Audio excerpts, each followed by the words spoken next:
আগামী রাজনীতি যেন ফ্যাসিবাদের জন্ম না নেয় জামায়াতের আমির।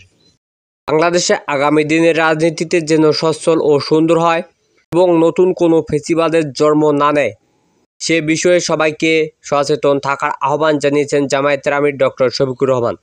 শুক্রবার ২৭ জুন সকালে মৌলভীবাজার জেলা জামায়াতের সাবেক আমির রেদওয়ান সিরাজুল ইসলাম মতবিনিময় পরিবারের সঙ্গে সৌজন্য সাক্ষাৎ ও কবর জিয়ারত শেষে সাংবাদিকদের সঙ্গে আলাপকালে তিনি একথা বলেন। জামায়াতের আমির বলেন, রাজনৈতিক দলের নেতারা নিজেদের বক্তব্য যেরকম বলেন, যেভাবে দলীয় স্বার্থে ঊর্ধ্বে উঠে যেন দেশ ও জাতির স্বার্থে দেখতে পারে। রেদওয়ান সিরাজুল ইসলাম মতবিনিময় পরিবারের সঙ্গে সাক্ষাৎ করে তাদের খোঁজখবর নেন। পরে রেদওয়ান সিরাজুল ইসলাম মতবিনিময় গ্রামের বাড়িতে গিয়ে তার কবর জিয়ারত করেন।